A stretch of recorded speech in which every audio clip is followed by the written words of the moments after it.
પ્રસ્તાવના સમાજની રચનાના માળખામાં અને વિવિધ સામાજિક સંસ્થાઓમાં આવતા બદલાવને સામાજિક પરિવર્તન તરીકે ઓળખવામાં આવે છે. તેની સાથે સમાજની રચના અને કાર્યોમાં પણ પરિવર્તનો આવ્યા. તેને સામાજિક પરિવર્તન કહી શકાય. પશ્ચિમીકરણ, વૈશ્વિકીકરણ અને શહેરીકરણના કારણોસર સામાજિક સંબંધોમાં, કુટુંબ વ્યવસ્થામાં, લગ્ન વ્યવસ્થામાં, સંસ્કૃતિમાં, લોકોની જીવનશૈલી, સાહિત્ય, કલા, સંગીત અને નૃત્યના ક્ષેત્રોમાં આમૂલ સાંસ્કૃતિક પરિવર્તનો આવ્યા છે, જેને કારણે લોકો એકબીજાની સંસ્કૃતિથી પરિચિત થયા. ભૌતિક ચીજો, ભોગવિલાસના સાધનો, આધુનિક ઉપકરણોનો ઉપયોગ તથા રોજિંદા જીવનમાં વપરાતા વિવિધ સાધન સુવિધાઓ છેક ગ્રામીણ સમાજ સુધી પહોંચ્યા છે. લોકોના ઘરો, તેની બાંધણીમાં તથા બાંધકામની અદ્યતન શૈલીઓમાં પરિવર્તનો આવ્યા. સમાજમાં ભૌતિક પરિવર્તનો થકી લોકોના જીવન ધોરણ સુધર્યા. જીવનશૈલીમાં પાશ્ચાત્ય સંસ્કૃતિની છાંટ દેખાવા કે અનુભવવા લાગી. આપણા દેશમાં સાક્ષરતાનું નીચું પ્રમાણ, સામાન્ય રીતે રોજિંદા વ્યવહારમાં જરૂરી એવા નીતિ નિયમોની જાણકારીના અભાવના કારણોસર લોકોનું કાયદાઓનું સામાન્ય જ્ઞાન, સમજણ કે જાણકારી ઘણી ઓછી જોવા મળે છે. લોકોને કાયદાની જાણકારી ન હોય અને તે કાયદાનું ઉલ્લંઘન કરે તો તેને સજા કે દંડમાંથી માફી મળતી નથી. તેથી સામાન્ય રીતે પ્રત્યેક નાગરિકને કાયદાના જ્ઞાન, સમજણ અને જાણકારી આપવી જરૂરી બની છે. કાયદાના સામાન્ય જ્ઞાનની જરૂરિયાત શા માટે? 1. કાયદાના સામાન્ય જ્ઞાન અને કાયદાના શિક્ષણ થકી પ્રજાજન કાયદાનો ભંગ કરતા કે ગુનાહિત કાર્ય કરતા અટકે છે અને શિક્ષા દંડની જોગવાઈઓથી બચી શકે છે. 2.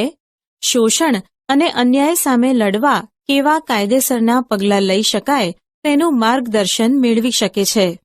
3. બંધારણીય હક્કો અને વ્યક્તિગત હિતોના રક્ષણાર્થે અધિકારો સારી રીતે ભોગવી શકે. 4. વ્યક્તિના સંરક્ષણ અને ઉત્કર્ષ અર્થે બનાવેલી વિવિધ કાયદાકીય જોગવાઈઓથી તે માહિતગાર બને. 5. સમાજ, રાજ્ય અને રાષ્ટ્ર પ્રત્યે તેની વફાદારી વધે. 6.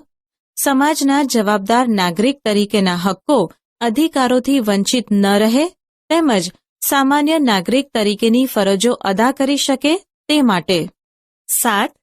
કાયદાના જ્ઞાન અને સમજથી પ્રત્યેક વ્યક્તિ સમાજમાં પ્રતિષ્ઠા અને ગૌરવભર્યું જીવન જીવી શકે તે માટે કાયદાનું સામાન્ય જ્ઞાન અને જાણકારી અત્યંત જરૂરી છે.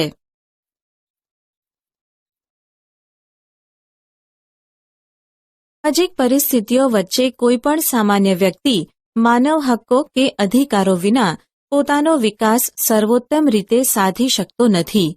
માનવ અધિકારો એ નાગરિકતાનું અનિવાર્ય લક્ષણ છે.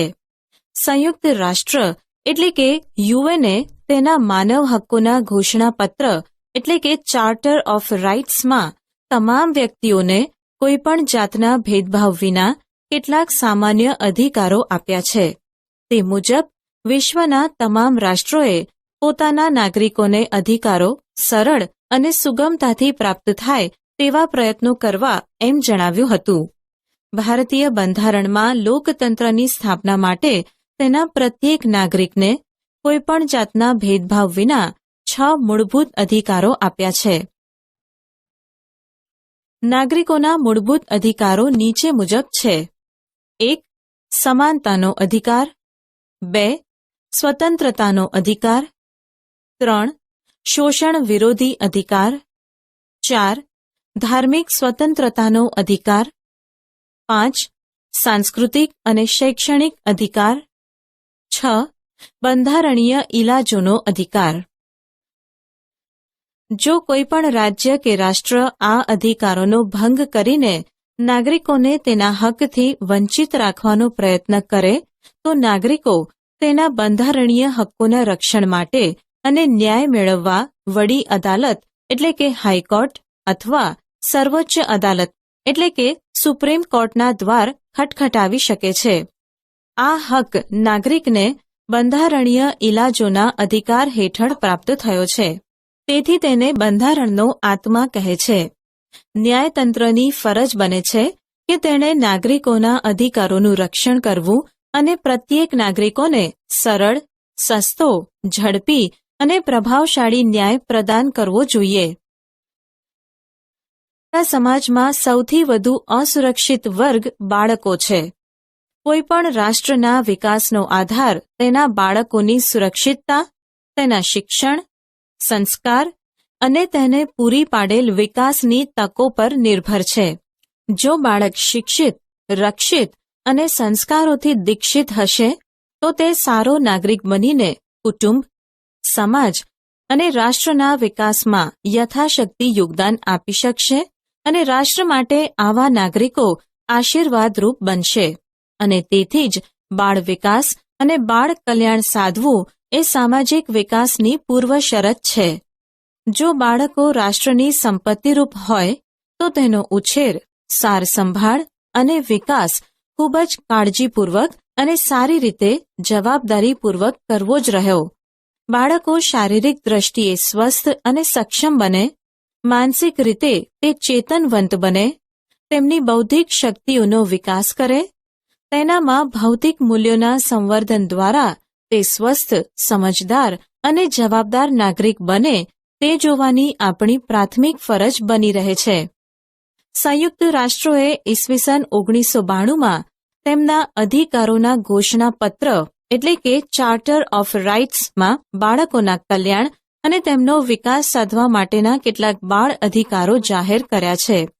આ બાળ અધિકારોને આપણા બંધારણમાં સ્થાન આપી તેને વ્યવહારમાં ચરિતાર્થ કરવા પ્રયત્નો કર્યા છે.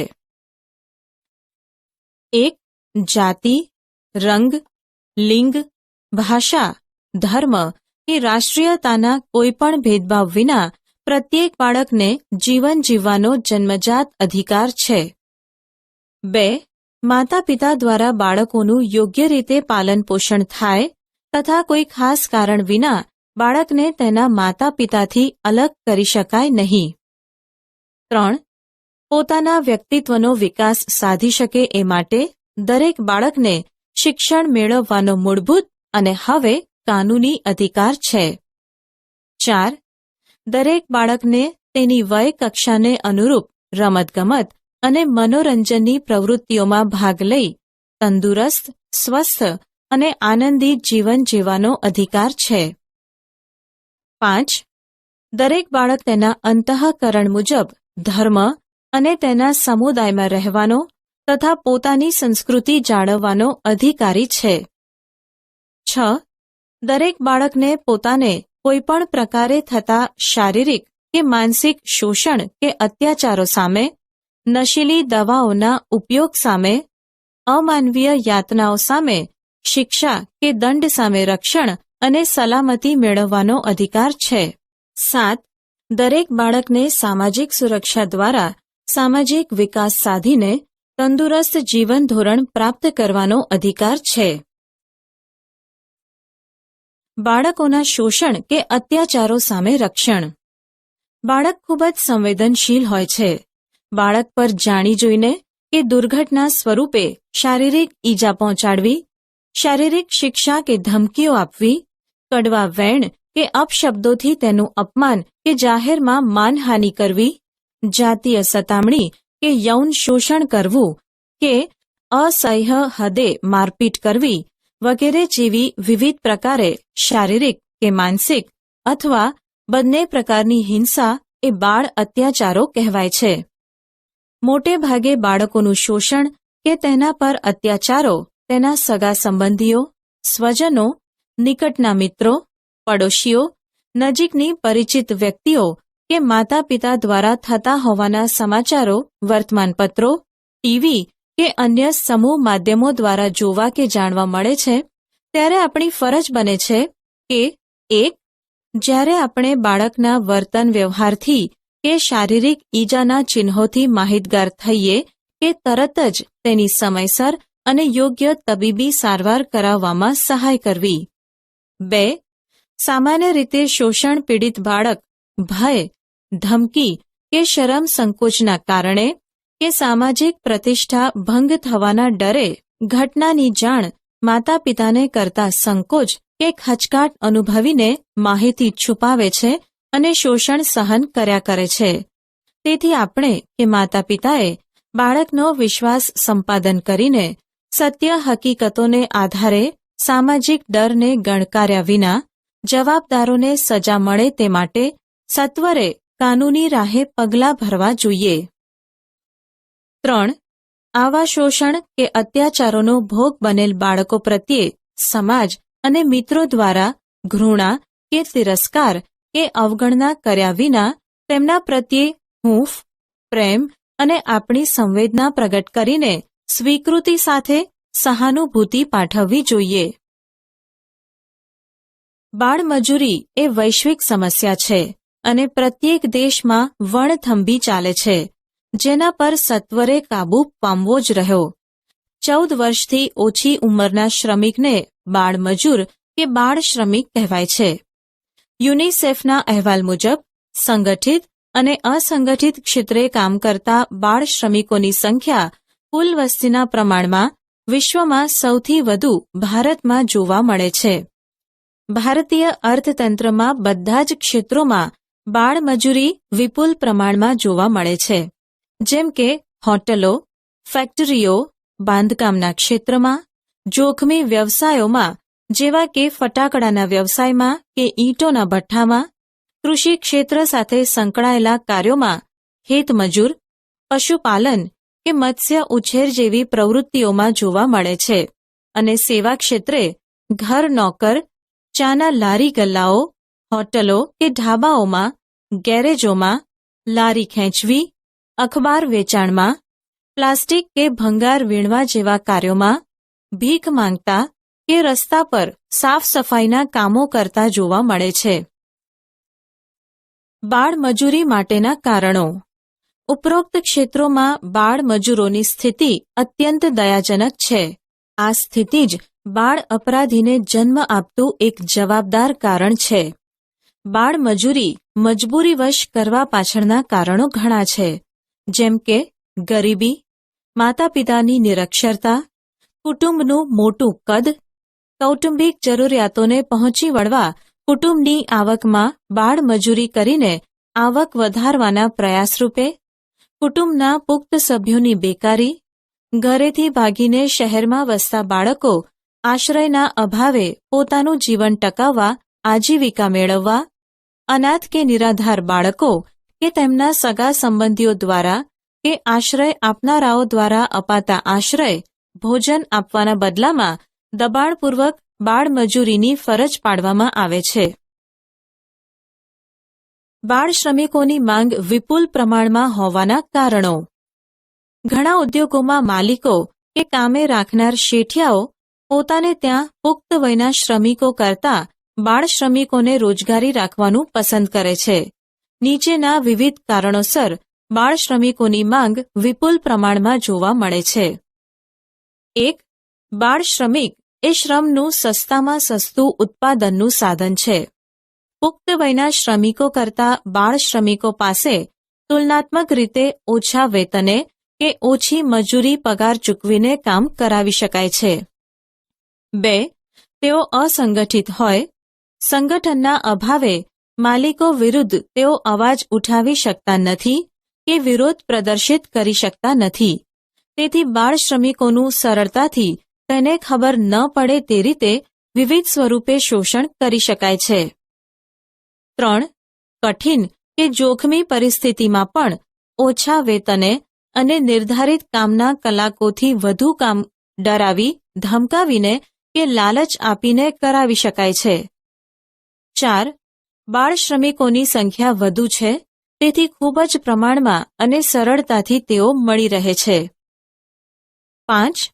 ગ્રામીણ વિસ્તારોમાં શિક્ષણની પર્યાપ્ત સુવિધાઓના અભાવે બાળકો ભણવાની ઉંમરે કુટુંબના સભ્યોની જરૂરિયાતોની પૂર્તિ કરવા કમાવવાના વધુ બે હાથ રૂપે માતા પિતા બાળકોને જુએ છે અને બાળમજૂરીએ ધકેલે છે. આમ બાળકો નાની ઉંમરમાં રમતગમત, મનોરંજન, આરામ, બાળપણ, માતા પિતાના પ્રેમ, હૂંફ, સાર સંભાળ અને શિક્ષણથી વંચિત રહી જાય છે. તેમાંના કેટલાક કુમળી વયે ગુનાહિત પ્રવૃત્તિઓ કરીને બાળ ગુનેગાર બને છે. બાળમજૂરી અટકાવવાના ઉપાયો. બાળમજૂરી કે બાળ શોષણ કે અત્યાચારોને રોકવા માટે સરકારે કેટલાક બંધારણીય જોગવાઈઓ, કાયદાઓ ઘડીને તેનો અમલ કરાવીને તથા બાળ સુરક્ષા, બાળ કલ્યાણ વિકાસ સંબંધિત વિવિધ યોજનાઓ અમલમાં મૂકીને સહાય કરી છે, જે નીચે મુજબ છે. 1. બંધારણીય જોગવાઈઓમાં 14 વર્ષથી ઓછી વયના બાળકને કોઈ કારખાનામાં કે કોઈ પણ કામ ધંધામાં કે વ્યવસાયમાં નોકરીએ રાખી શકાશે નહીં. આના ભંગ બદલ નોકરીદાતા સામે કાનૂની રાહે પગલાં ભરીને સજા કરાવી શકાય. બાળપણમાં કે કિશોરવસ્થામાં તેનું કોઈપણ પ્રકારે શોષણ ન થાય તથા તેને નૈતિક સુરક્ષા અને ભૌતિક સુવિધાથી વંચિત કરી શકાશે નહીં. બંધારણનો અમલ શરૂ થયાના 10 વર્ષમાં 14 વર્ષની ઉંમર સુધીના તમામ બાળકોને મફત અને ફરજિયાત શિક્ષણનો પ્રબંધ સરકારે કરવાનો રહેશે. જો કે આ સંદર્ભે કેન્દ્ર અને રાજ્ય સરકારોએ 6 થી 14 વર્ષની વય જૂથના તમામ બાળકોને મફત અને ફરજિયાત શિક્ષણ મેળવવાનો અધિકાર સંબંધી કાયદો 2009 અમલમાં મૂક્યો છે. વૃદ્ધો અને નિસહાય વ્યક્તિઓની સમસ્યાઓનો પ્રશ્ન વિશ્વવ્યાપી છે, પરંતુ વૃદ્ધાવસ્થા એ કુદરતી ક્રમ છે. તેના જીવનની વૃદ્ધાવસ્થામાં તેમની સુરક્ષા અને સુખાકારી માટે સમાજે ચિંતા અને ચિંતન કરવાની ફરજ બને છે.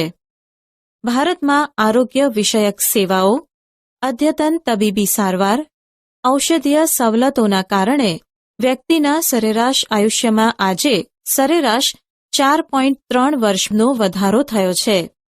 2001થી 2005ના સમયગાળામાં ભારતમાં પ્રજાનું સરેરાશ આયુષ્ય 63.2 વર્ષનું હતું, જ્યારે 2015માં વધીને સરેરાશ આયુષ્ય 67.5 વર્ષનું થયું છે. ભારતમાં 2001થી 2011ના એક દાયકામાં વૃદ્ધોની સંખ્યામાં 2.75 કરોડનો વધારો થયો છે.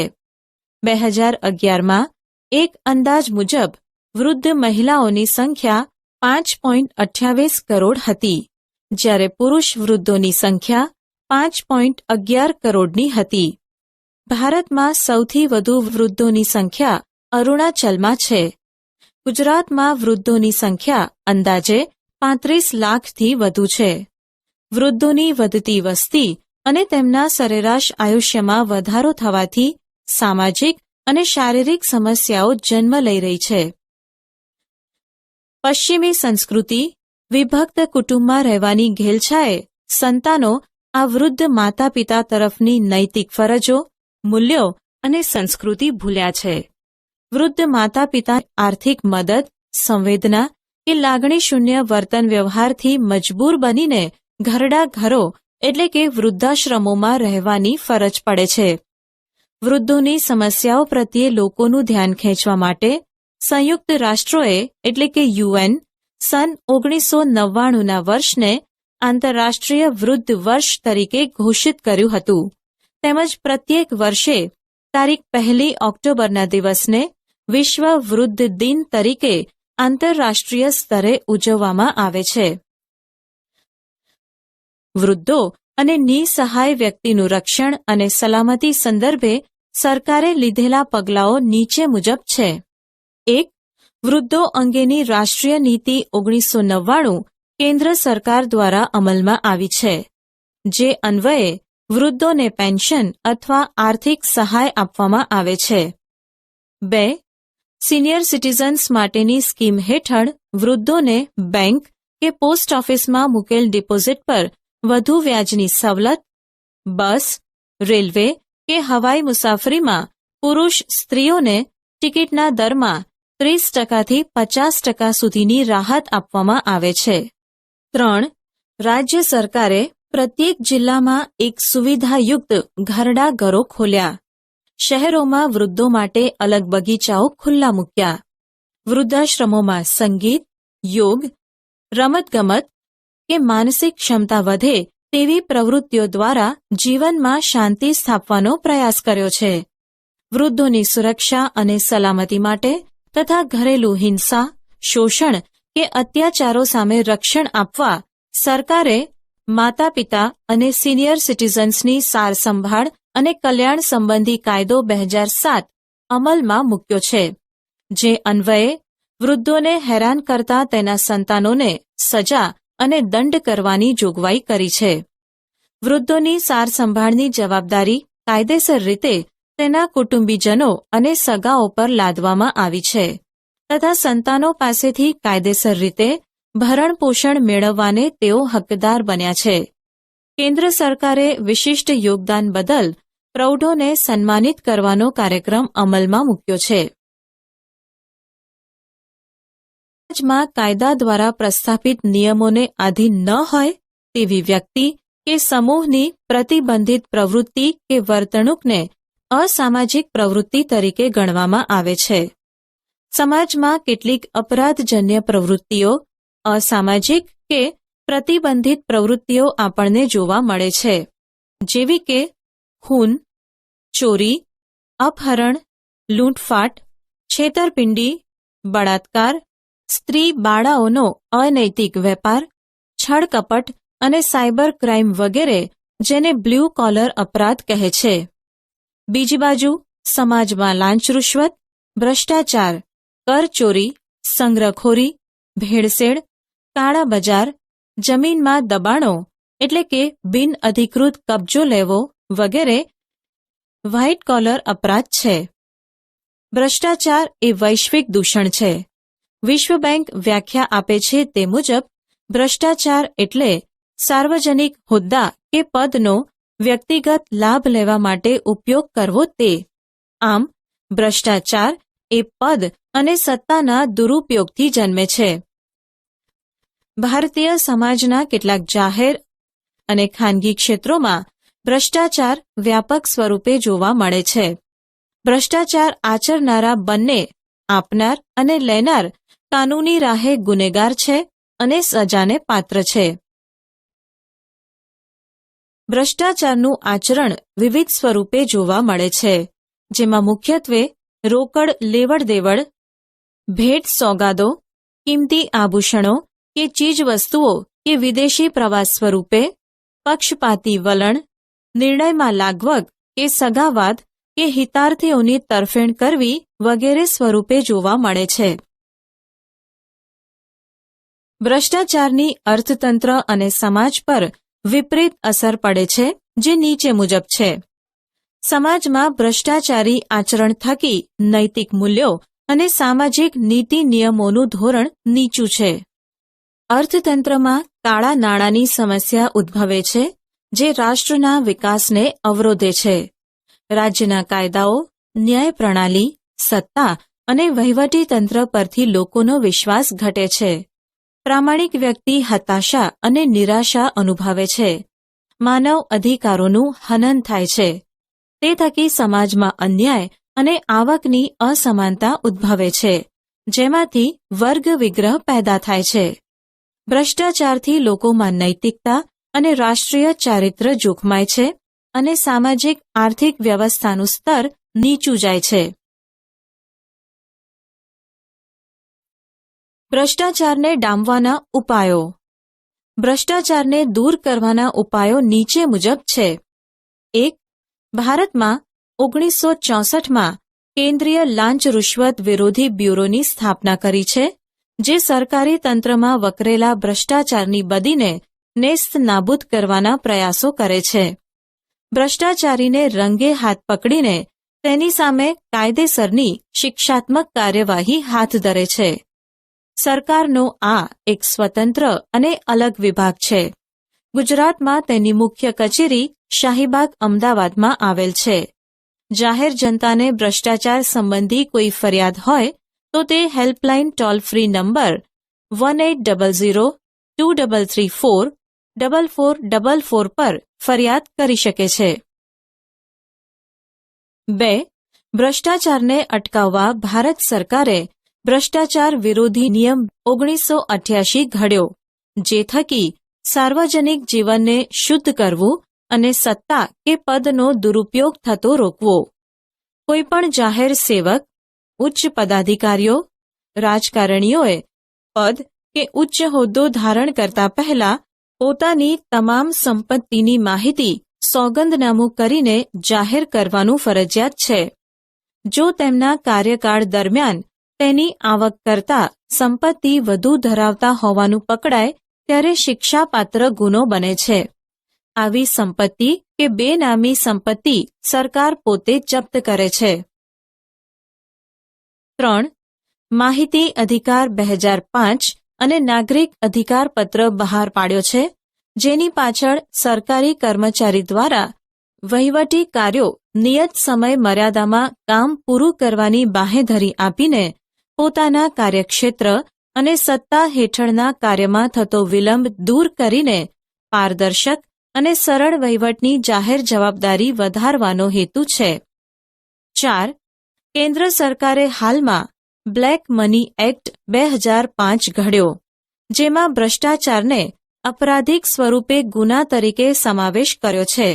આ ઉપરાંત ફેમા એટલે કે ફોરેન એક્સચેન્જ મેનેજમેન્ટ એક્ટ કાયદામાં તથા મની લેન્ડરિંગ એક્ટમાં તેમજ કસ્ટમ એક્ટની ધારા 132માં સુધારો કર્યો. લોકપાલ અને લોકાયુક્તની નિમણૂક કરીને કાળું નાણું શોધવાના અને ભ્રષ્ટાચાર ડામવાના દેખાડાના પ્રયાસો કર્યા છે. 5.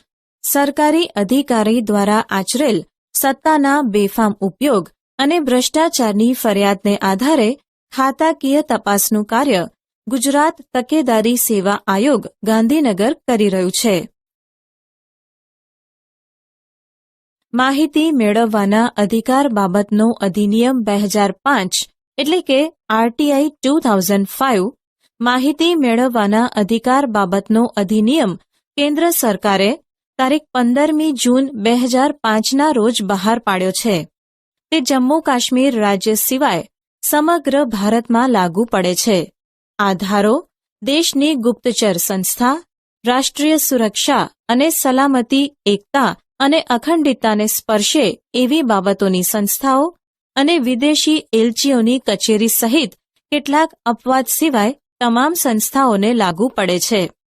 ગુજરાત સરકારે આ ધારાકીય જોગવાઈઓને આધીન ગુજરાત માહિતી અધિકાર બાબતના નિયમો 2005 તારીખ 5મી ઓક્ટોબર 2005ના રોજ બહાર પાડ્યા અને અમલીકૃત કર્યા છે. પારદર્શક, સ્વચ્છ, સરળ અને ઝડપી વહીવટી કામગીરી થાય અને તેમાં પ્રજાકીય સહયોગ પ્રાપ્ત કરવાનો આ ધારાનો મૂળ હેતુ રહ્યો છે. આ ધારાકીય જોગવાઈ હેઠળ કોઈપણ નાગરિક તેના અટકેલા કાર્યો અંગે કે યોજનાઓના અમલીકરણ હેતુ અંગે કે પ્રજાલક્ષી કાર્યોની સફળતા કે સ્થિતિ અંગે સંબંધિત વિભાગના ઉપરી અધિકારીને પ્રશ્નો પૂછીને સાચી માહિતી મેળવી શકે છે. માહિતી મેળવવી શી રીતે? આ અધિકાર અન્વયે માહિતી મેળવવા માટે અરજદારે નિયત નમૂનામાં નિર્ધારિત ફીની રકમ હાલમાં ₹20 રોકડમાં અથવા પોસ્ટલ ઓર્ડર, પે ઓર્ડર કે નોન જ્યુડિશિયલ સ્ટેમ્પ અરજી સાથે જોડવાની રહે છે. આ અરજી સ્વહસ્તાક્ષરમાં, ટાઈપ કરેલ કે ઈમેલ દ્વારા પણ જે તે વિભાગમાં કરી શકાય છે. બીપીએલ યાદી હેઠળના કુટુંબની વ્યક્તિએ કોઈ જ ફી કે નકલો અંગેનો ચાર્જ ચૂકવવાનો હોતો નથી. માહિતીની અરજીમાં કયા કારણોસર માહિતી માંગી છે તેના કારણો જણાવવાની જરૂર નથી.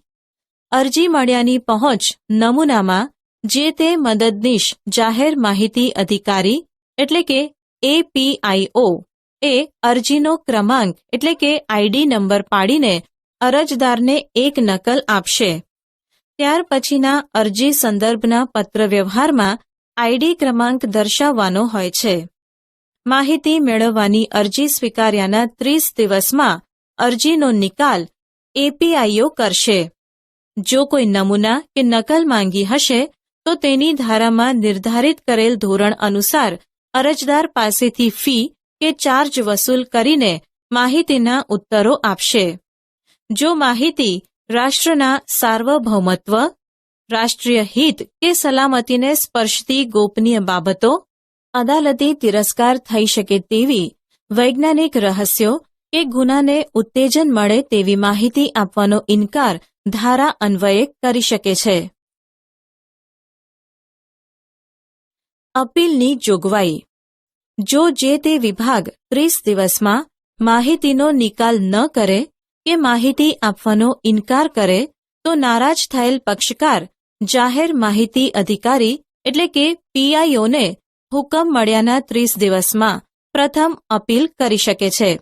આ માટે અરજદારે કોઈ ફીની રકમ ચૂકવવાની નથી. પ્રથમ અપીલમાં નિર્ધારિત સમય મર્યાદામાં નિર્ણયની જાણ ન થાય કે માહિતીના ઇનકારથી નારાજ થયેલ પક્ષકાર 90 દિવસમાં રાજ્યના મુખ્ય માહિતી અધિકારીને અપીલ કરી શકે છે. દંડની જોગવાઈ. કોઈપણ માહિતી અધિકારી વાજબી કારણો વિના માહિતી આપવાનો ઇનકાર કરે, બદઇરાદાથી માહિતી છુપાવે, જાણીબૂજીને અધૂરી કે ખોટી અને ગેરમાર્ગે દોરતી માહિતી આપે કે માહિતીનો નાશ કરે તેવા કિસ્સામાં માહિતીના વિલંબ બદલ જેટલા દિવસ વિલંબ થયો હોય તેટલા દિવસ દીઠ નિયત રકમ મુજબ દંડ જે તે દોષિત માહિતી અધિકારીને થાય છે. માહિતી અધિકારના કાયદાના ઉપયોગ અંગે તથા વિશેષ જાણકારી અને માર્ગદર્શન મેળવવા માટે દેશની સૌપ્રથમ હેલ્પલાઇન નંબર 9924085000 પરથી જાહેર રજાના દિવસો સિવાય કામકાજના સમય દરમિયાન જાણી શકાય છે. વધુમાં આ ધારા અન્વયે નાગરિક અધિકાર પત્ર ઘોષિત થયું છે, જેનાથી જે તે કચેરીમાં કામના નિકાલની પહેલેથી સમય મર્યાદા નક્કી કરી દેવામાં આવી છે. તેથી અરજી સંદર્ભે શું સ્થિતિ છે તે જાણી શકાય છે. ગુજરાત સરકારે કોમન સર્વિસ પોર્ટલ સેવા શરૂ કરી છે, જેના પરથી નાગરિક 28 જેટલી સેવાઓ સંદર્ભે ઓનલાઈન અરજી, દસ્તાવેજોની ચકાસણી, પેમેન્ટ જેવી સુવિધા અને અરજીની તાજી સ્થિતિ 24/7 દિવસમાં જાણી શકે છે. ભ્રષ્ટાચારને જાકારો આપવા આ એક ક્રાંતિકારી અધિનિયમ છે. 2009 આરટીઈ 2009 કેન્દ્ર સરકારે 2009ની સાલમાં બાળકોને મફત અને ફરજિયાત શિક્ષણના અધિકારનો કાયદો અમલમાં મૂક્યો. જે કાયદા અનુસાર ગુજરાત સરકારે તારીખ 18 ફેબ્રુઆરી 2012ના રોજ બાળકોને મફત અને ફરજિયાત શિક્ષણના હકના નિયમો 2012 જાહેર કર્યા છે. આ કાયદો શા માટે? ભારતીય બંધારણના 86માં સુધારા મુજબ 6 થી 14 વર્ષની વયજૂથના તમામ બાળકો માટે પ્રાથમિક શિક્ષણ મફત અને ફરજિયાત બનાવવામાં આવ્યું છે. બાળકોની માનવીય ક્ષમતાઓના શારીરિક, માનસિક અને સર્વાંગીણ વિકાસ અર્થે જરૂરી શિક્ષણની તકો ઊભી કરવાની દિશામાં તથા ગુણવત્તાસભર પ્રાથમિક શિક્ષણની માંગને પહોંચી વળવાની દિશામાં આ કાયદો એ એક આગવું કદમ છે. 1. આ કાયદામાં બાળકોના શિક્ષણ અને આરોગ્યને ધ્યાનમાં રાખીને શાળાકીય શૈક્ષણિક સવલતો અને ભૌતિક સુવિધાઓના ચોક્કસ માપદંડો નિર્ધારિત કર્યા છે અને તે મુજબની વર્ગખંડ, પ્રયોગખંડ, ચોખ્ખું પીવાનું પાણી, વીજળી, મધ્યાહન ભોજનની વ્યવસ્થા અને ગુણવત્તા, શિક્ષકોની લાયકાત અને નિમણૂકના ધોરણો, શાળાને આર્થિક સહાય રૂપે અપાતા અનુદાનની જોગવાઈઓ નિર્ધારિત કરવામાં આવી છે, જેમાંની કેટલીક નીચે મુજબ છે. 2. આ કાયદામાં 6 થી 14 વર્ષની ઉંમર ધરાવતા દરેક બાળકને તેના રહેઠાણથી નજીકમાં હોય એવી શાળામાં પ્રવેશ આપવો. ઉંમરના આધાર પુરાવા રૂપે જન્મનું પ્રમાણપત્ર ન હોવાના કારણોસર કોઈને પ્રવેશ આપવાનો ઇનકાર કરી શકાતો નથી. 3. પ્રાથમિક શિક્ષણ પૂરું કરે ત્યાં સુધી, એટલે કે 14 વર્ષ પૂરા થયા હોય તો પણ તેનું શિક્ષણ ચાલુ રાખીને તેને મફત શિક્ષણ પૂરું પાડવાનું છે. 4. પ્રવેશ આપતી વખતે બાળકની ઉંમર 6 વર્ષની હોવી જોઈએ અને તેને જન્મનો દાખલો ન હોય તો પણ હોસ્પિટલનો રેકર્ડ, મા બાપની બાળકના ઉંમર સંબંધી સોગંદનામાને આધારે પ્રવેશ આપવાનો છે. 5. શાળામાં કોઈપણ જાતના ભેદભાવ વગર પ્રવેશ આપવાનો આદેશ છે. 6. પ્રવેશ સમયે દાન કે કેપિટેશન ફી સ્વરૂપે કે અન્ય ડિપોઝિટ સ્વરૂપે કે અન્ય ફી પેટે કોઈપણ રકમ લઈ શકાતી નથી. 7.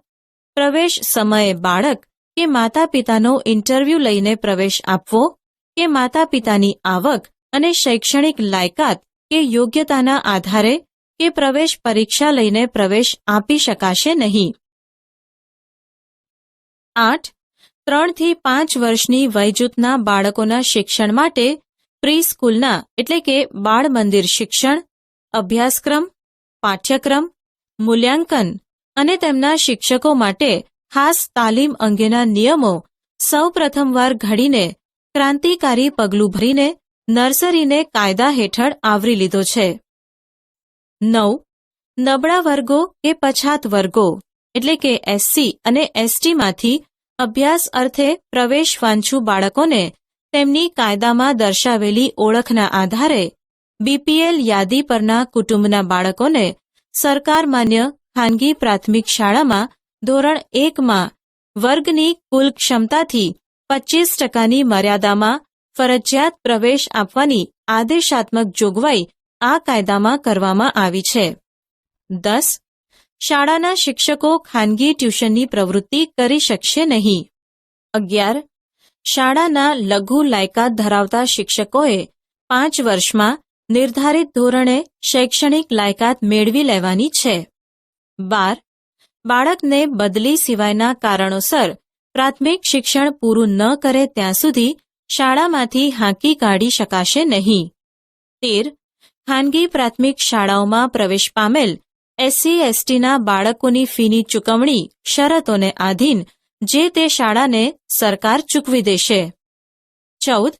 આ કાયદાની જોગવાઈઓના પાલન અર્થે એક અલાયદું વ્યવસ્થા તંત્ર, ટ્રિબ્યુનલ કે રાજ્ય કાઉન્સિલ જેવી જોગવાઈ કરી છે.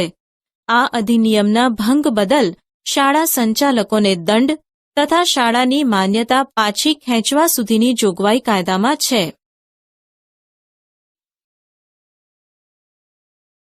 ભારતીય બંધારણના અનુચ્છેદ 47માં કરેલી જોગવાઈ મુજબ રાજ્ય પોતાની પ્રજાના પોષણક્ષમ આહારના સ્તરને અને જીવન ધોરણને ઊંચું લાવવા અને જનસુખાકારી અને લોકકલ્યાણમાં સુધારો કરવાનું તેઓનું પ્રાથમિક કર્તવ્ય છે. અન્ન સુરક્ષા એટલે દરેક વ્યક્તિ માટે બધા જ સમયે સક્રિય અને સ્વસ્થ જીવન માટે પૂરતા પોષણક્ષમ આહારની પ્રાપ્તિ. કેન્દ્ર સરકાર દ્વારા તારીખ 5 જુલાઈ 2013ના રોજથી આ વિધેયક અમલમાં આવ્યું. અન્ન સલામતી વિધેયકની જરૂરિયાત એટલે કે હેતુઓ. 1. દેશની વધતી જતી વસ્તીની અનાજની કુલ માંગને સંતોષવા તેમજ દરેક સમયે પૂરતા પ્રમાણમાં સસ્તા દરે ગુણવત્તાસભર અનાજ પૂરું પાડવું. 2. બાળકોમાં કે પ્રજામાં કુપોષણની સમસ્યા નિવારવા માટેનો યોગ્ય પ્રબંધ કરવા અને પોષણક્ષમ આહારના કુલ ઉત્પાદનમાં વધારાને પ્રોત્સાહન આપવા માટે. 3. જાહેર વિતરણ પ્રણાલી એટલે કે પીડીએસને વધુ સુદૃઢ, પારદર્શક અને સરળ બનાવવા. 4. અંત્યોદય યોજના અને બીપીએલ યાદીમાં નોંધાયેલા અગ્રીમ કુટુંબોને અન્ન સુરક્ષા, પોષણક્ષમ આહાર રૂપે જરૂરી માત્રામાં રાહત દરે અનાજ ઉપલબ્ધ કરાવવા માટે અને તેને આનુષંગિક બાબતો સરળતાથી મળી રહે તે માટે. 5. ગર્ભવતી સ્ત્રીઓ, સ્તનપાન કરાવતી માતાઓ એટલે કે ધાત્રી માતાઓને પોષણક્ષમ માત્રામાં અનાજની જરૂરિયાતની સહાય કરવા માટે. કેટલીક ધારાકીય જોગવાઈઓ. આ ધારા હેઠળ અને મા અન્નપૂર્ણા યોજના મુજબ શહેર કે ગ્રામ વિસ્તારમાં જરૂરિયાતમંદ મધ્યમ વર્ગના ગરીબ કુટુંબોને વાજબી ભાવથી અનાજ પૂરું પાડવામાં આવે છે. તે મુજબ રાજ્યના અંત્યોદય કુટુંબોને પ્રતિ માસ 35 કિલોગ્રામ અનાજ મફતમાં પૂરું પાડવામાં આવે છે. આ યોજના હેઠળના તમામ લાભાર્થીઓને અનાજ પેટે ઘઉં ₹2 પ્રતિ કિલો અને ચોખા ₹3 પ્રતિ કિલો અને મોટું જાડું અનાજ ₹1 પ્રતિ કિલો ભાવે સમયસર નિયત માત્રામાં ગુણવત્તાસભર અનાજ જાહેર વિતરણ પ્રણાલી એટલે કે પીડીએસ હેઠળ નિયત શરતોને આધીન પૂરું પાડવામાં આવે છે. ગર્ભવતી સ્ત્રીઓને પ્રસૂતિ સહાય રૂપે ₹6,000ની રકમ કેન્દ્ર સરકાર દ્વારા ચૂકવાશે. આ વિધેયક હેઠળ રાજ્ય સરકાર દ્વારા લાભાર્થીઓને ભોજન કે અનાજના બદલામાં અન્ન સુરક્ષા ભથ્થું મેળવવા હકદાર બનાવી શકે છે. આ ધારા મુજબ ગુજરાત સરકાર અંત્યોદય અને બીપીએલ પરિવારોને દર માસે ખાંડ, આયોડાઇઝ્ડ મીઠું, કેરોસીન અને વર્ષમાં 2 વખત ખાદ્ય તેલનું રાહત દરે વિતરણ રેશનિંગની દુકાનો મારફત કરવામાં આવે છે. રાજ્ય સરકારો આ અગ્રીમ કુટુંબોની યાદી અદ્યતન કરશે અને સુધારશે તથા આવી નામોની યાદીઓ કુટુંબની મહિલાના નામે ગ્રામ પંચાયત, ગ્રામ સભામાં, વોર્ડ સભામાં, ઈ ગ્રામ કે વાજબી ભાવની દુકાનો કે મામલતદારની કચેરીઓ, પુરવઠા વિભાગની વેબસાઇટ પર જાહેરમાં પ્રદર્શિત કરશે. જાહેર વિતરણ પ્રણાલીમાં સુધારણા કરીને તેને સુદૃઢ બનાવીને ભ્રષ્ટાચાર મુક્ત વિતરણ વ્યવસ્થા માટે બાયોમેટ્રિક ઓળખ, EPIC card, barcoded ration card કે અન્ન કૂપન તથા વેબ કેમેરાથી ઇમેજ લેવાના પગલાં ભર્યા છે. આ વિધેયક હેઠળ આંતરિક ફરિયાદ નિવારક તંત્ર ઊભું કરવું અને ફરિયાદોના નિવારણ અર્થે નોડલ અધિકારી નીમવા, અનાજ વિતરણ વ્યવસ્થાનું નિયમન અને નિયંત્રણ અને ફરિયાદ અર્થે રાજ્યમાં રાજ્ય અન્ન આયોગની રચના અને ફૂડ કમિશનરની નિમણૂક કરવાની રહેશે. આમ રાષ્ટ્રીય અન્ન સલામતી ધારાની અનેક જોગવાઈઓ અંતર્ગત મા અન્નપૂર્ણા યોજના અન્વયે ગુજરાતના આશરે 3.62 કરોડ જરૂરિયાતમંદ નાગરિકોને રાહત દરે અનાજ આપવાની કલ્યાણકારી યોજના રાજ્ય સરકારે અમલમાં મૂકીને આવકારદાયક પગલું ભર્યું છે.